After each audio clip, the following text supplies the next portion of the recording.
progress. Nature to man. Man to machine. The path to our future. Oscorp, a new company with the name you trust. The Amazing Spider-Man is more than just a game based off a movie of the same name. It marks the web-slinger's return to the Big Apple, the first Spider-Man game to feature an open-world version of New York City in years. This return to NYC should have been a heralded homecoming for Peter Parker, a true return to form for Spidey after a couple of average outings. Unfortunately, it's exactly what most true believers feared, a repetitive adventure that's saved from total mediocrity by a couple of interesting concepts. Amazing Spider-Man takes place in the same world as the new film, however, the game bucks the trend of following the exact events of the movie. Instead, it's set weeks afterwards, telling a continuation of the story you'll see in theaters. With some unintended help from Spider-Man, Oscorp has created an outbreak of a cross-species plague in New York. What the what? What did you do to it? I didn't do anything. Peter, I think it senses your blood. It knows. Now Spidey's got to clean it up in order to save the city's inhabitants, including his girlfriend, Gwen Stacy. Setting the game after the film is a unique plus, since we'd rather not repeat Spider-Man's origins all over again. But since the main problems of the film's plot have been solved, the game contains some pretty major spoilers, so watch the movie first. Here we have it. That's it? Yes, this is it.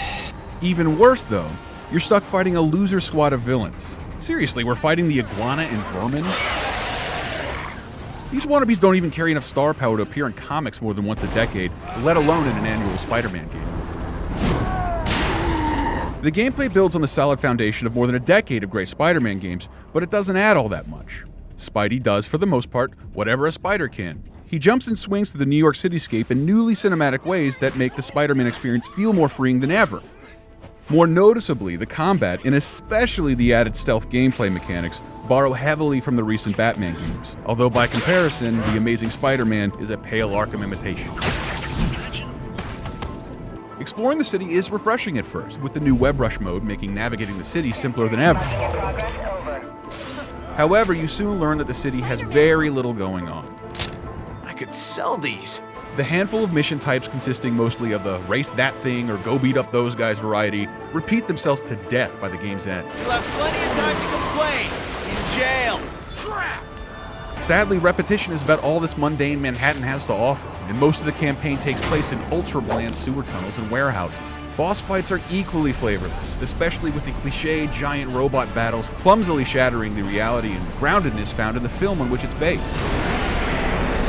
At this point in Spidey's annual cycle, it's hard to get Spider-Man wrong, and developer Beanox follows the formula well enough. Almost too well, because aside from the added Web Rush mode, they played it far too safe. Compared to the dozens of sandbox cities we've seen in recent games, Spider-Man's Manhattan is painfully sterile. The Amazing Spider-Man is yet another passable Spider-Man game, You told me it would work. albeit somewhat unworthy of its amazing title. Not a science project. People's lives are at stake.